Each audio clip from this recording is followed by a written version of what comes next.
Harriet, is it true what I heard about you? What are you talking about, Bella? Is what true? Is it true that you got cancer? I heard you were gonna have surgery. They say you were gonna have a big operation for just a teeny-weeny growth. Is that right? Yes, I'm afraid so. And on top of that, you were insane enough to have my Uncle Bill examine you. Ethan told me that your Uncle Bill was an expert in the field, so of course I agreed. It was Ethan who introduced me to him. Uncle Bill is the best doctor in the world. The cream of the crop. The doctor of all doctors, they say. You know he's been on the TV. He's had hundreds of articles written about him in magazines. You know he was even in the New York Times and Spectator. I am very grateful to be seen by such a well-respected doctor. It's a humbling experience. You know that doctor is Ethan's grandfather's brother, don't you? Yes, your father-in-law's father, right? That's right. He is 73 years old and still going strong. You wouldn't know it to look at him. He still seems so young. He's a wonderful man. He has so much power. And he is so nice, too. He put me right at ease during the consultation. I don't think you actually get what I am saying, do you? What do you mean? Uncle Bill is from our side of the family. Yes, I get that. What of it? He has nothing to do with you. Nothing to do with me. Don't you get it? You are just married to Ethan. You are just his wife. Sorry, I'm still not following. You are not the sharpest pencil in the box, are you? You ain't related. Excuse me? My God, you're such a dullard. You are just Ethan's wife. You ain't one of our true family. You're just taking advantage of your position. You ain't got no right to be seen by our Uncle Billy. You should have gone to the local doctor. That's a ridiculous thing to say. So illogical and so rude to me. I married Ethan. I am a part of this family now. I want to be operated on by the best doctor available. I don't want to put my life in the hands of just any old local doctor. Who do you think you are? You can't speak to me like that. I can't believe you expect a great man like Uncle Billy to operate on a common woman like you. And it's just a teeny-weeny growth that any old backstreet physician could cut off with a scalpel. I was afraid that something like this would happen. I was so upset when I found out it was malignant. But your Uncle Bill, Dr. Williams, was very reassuring. He told me that I needed to have surgery as soon as possible.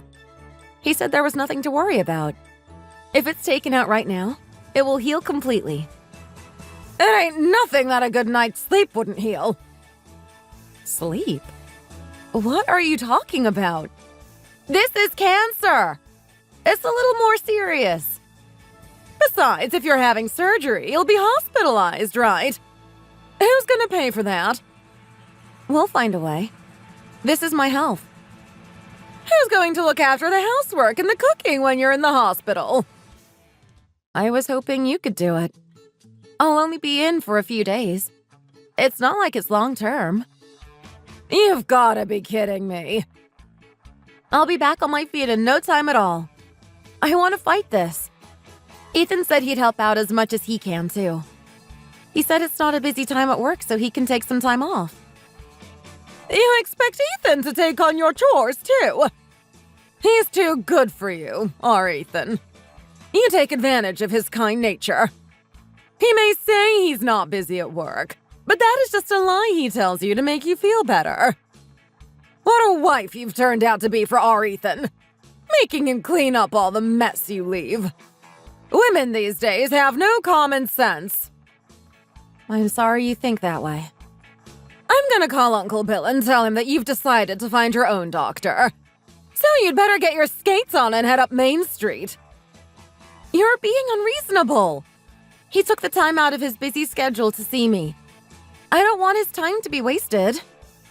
He'll be taking up even more of his time if you force him to go ahead with this ridiculous operation. Just be grateful for the small mercy he showed you by seeing you the once. Please, don't do this to me. You're being so unreasonable. I want Dr. Williams to operate on me. I don't want any other doctor. No way! I am not having you dirty Dr. Williams, hand of God! Why are you so nasty to me? You don't want me to set Gregory on you, do you? Gregory? Do you understand what I am saying? Yes, I understand. Get the dinner on, then! Quickly! Hurry up! My name is Harriet. I've been married to my husband Ethan for a year. I found out that I had cancer at the young and tender age of 27. Fortunately, it was discovered in the early stages. It had not had a chance to metastasize and spread to other parts of my body. But it seems to be in a somewhat difficult place to operate on, and I'm told that the surgery requires a lot of skill. Dr. Williams has a lot of experience in this kind of surgery, and he tells me that he can easily treat me. My husband and I were relieved when he agreed to carry out the surgery. I did not expect my wicked mother-in-law to be so dead set against it. And that makes it all the more difficult because Ethan and I are living with her in the family home at her insistence. She was nice to me at first, but once I moved in, the next thing I knew, she was making me do all the housework and cooking. She treated me no better than a slave. I guess that was the point of her having us move in. My husband warned her about it a number of times, but she always threatened him with Gregory. Gregory is Ethan's older brother, and he is like Bella's vicious little lapdog. He'll do anything she says. If Brother Gregory got wind that Bella was unhappy with me, he would ban me from living here and throw me out on the streets. I have nowhere to go if I'm chased out of their house. Ethan's mother is very controlling. She would find a way to keep us apart. My mother-in-law would use every trick in the book to keep me away from Great Uncle Billy, the world-famous doctor with godlike hands, and the family's pride and joy.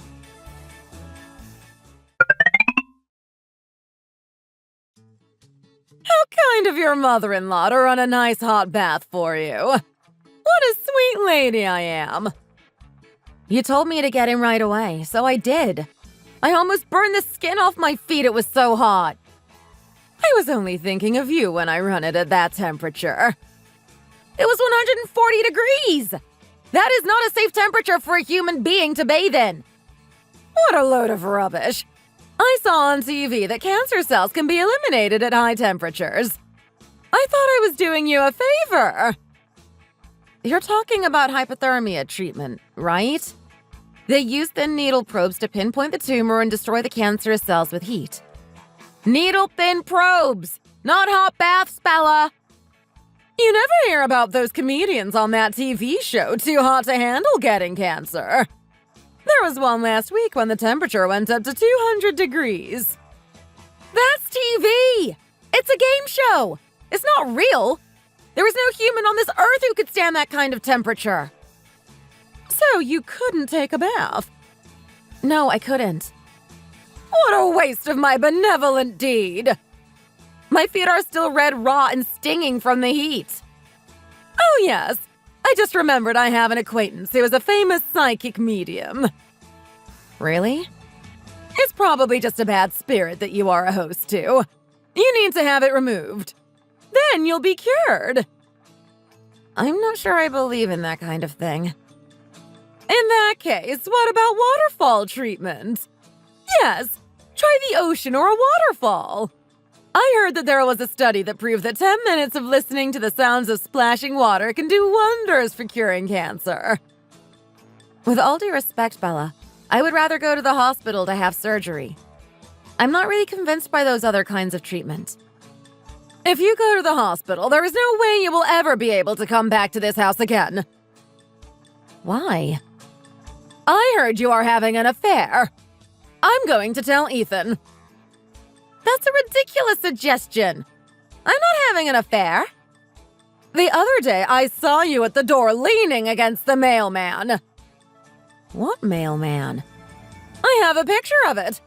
I took it with my phone. The mailman. I remember that. I just stumbled on the step and he took my arm for support. Yes, I know. Women who cheat on their husbands always have a good excuse. Ethan is already worried sick about my illness. Please don't say anything unnecessary. It will only make him more anxious. Then you had best get yourself to the nearest waterfall to get purified then, hadn't you? You have such an unreasonable attitude. Everything will be fine if you just listen to what I say. Get on and do your chores and get enough sleep. Cancer comes from being spoiled. You can't say I'm spoiled. I said it! Now shut up and do the chores.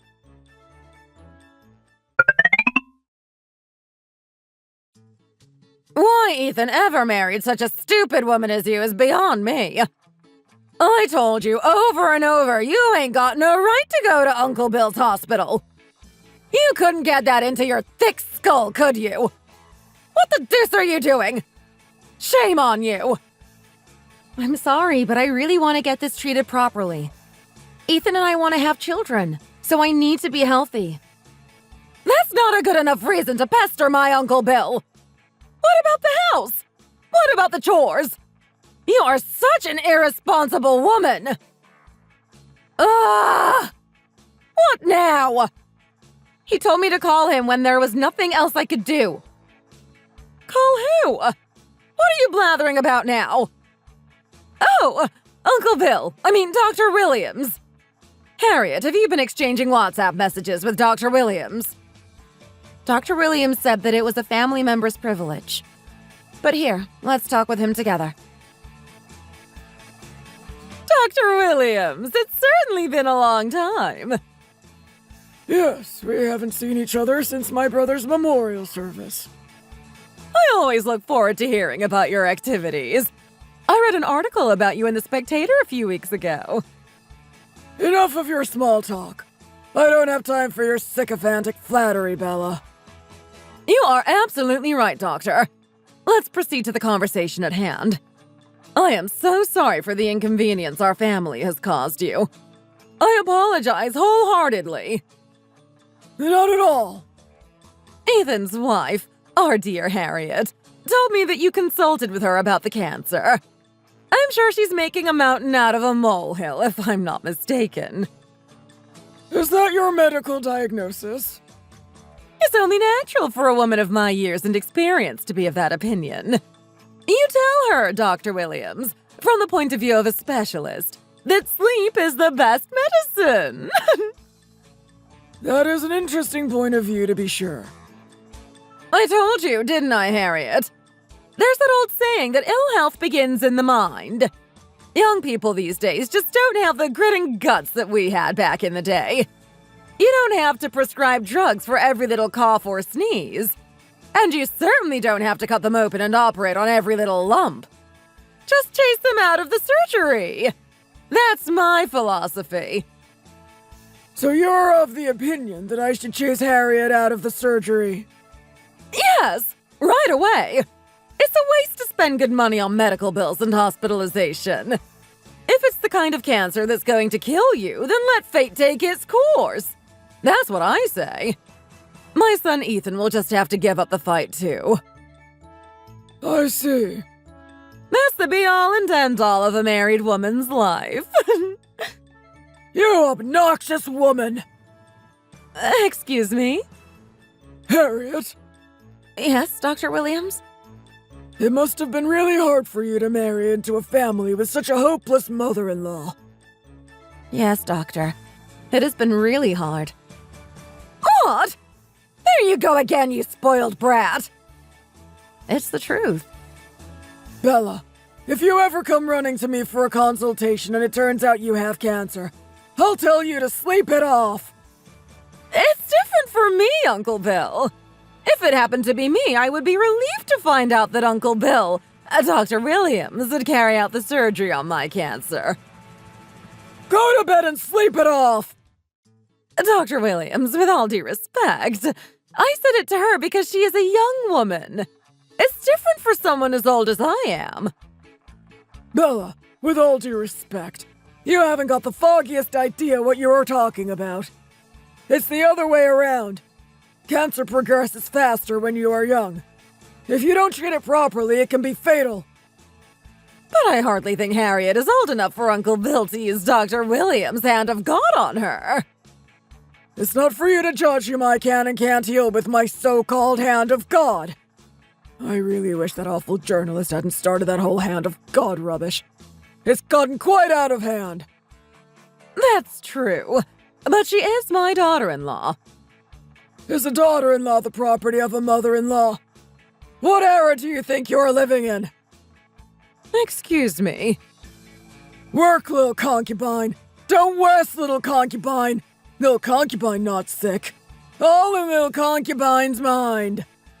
How long are you going to keep spouting this outdated sophistry? But that was what it was like in the past, right? Once upon a time in a land far, far away, there were little princesses with kind mothers-in-law. There were also little princesses who were ruled over and spat on and abused by evil witches like you. Don't blame it on the era. Blame it on the woman. That's a wicked thing to say to me. I cannot believe my sweet little nephew ended up with this evil witch for a wife. She must have mixed up one hell of a potion in her cauldron to put such a strong spell on him. Uncle Bill, stop it!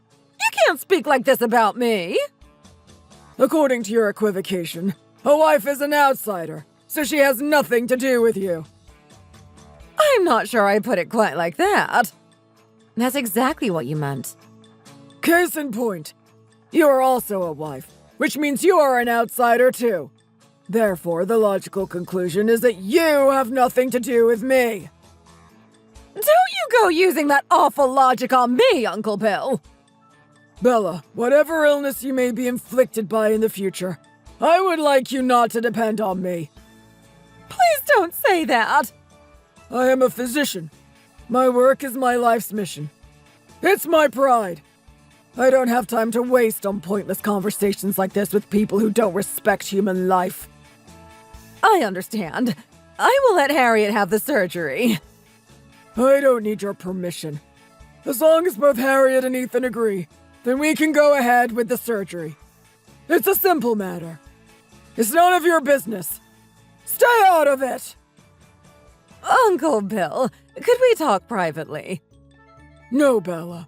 I am not interested.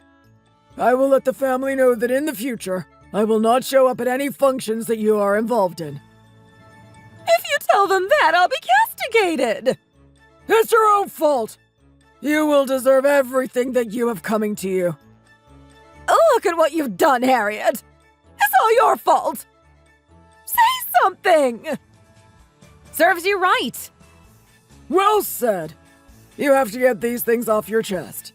Keeping it inside is bad for your health. Thank you for helping me, Dr. Williams. Just by reading this exchange between you and Bella, I feel lighter. It's like I'm finally in control of my own life again. I feel so much better.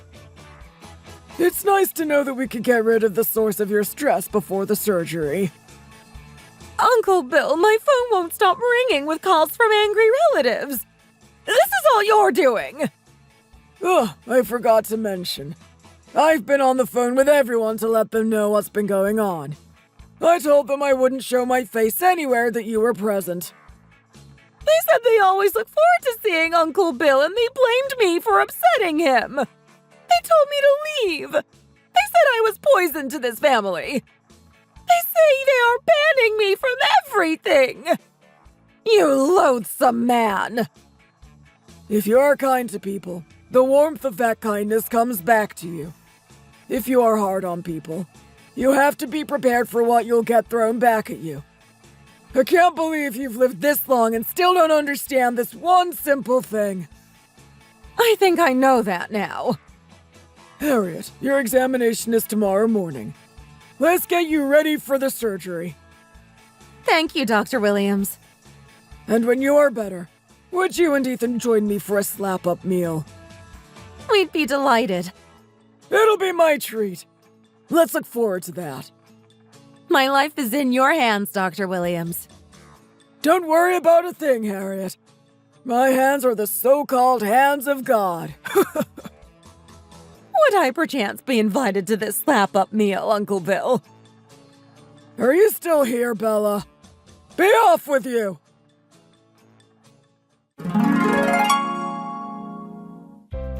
After all that, the surgery was a success and I made a full recovery. My mother-in-law Bella continued to ignore phone calls from angry relatives, so they turned up at the house to voice their opinions.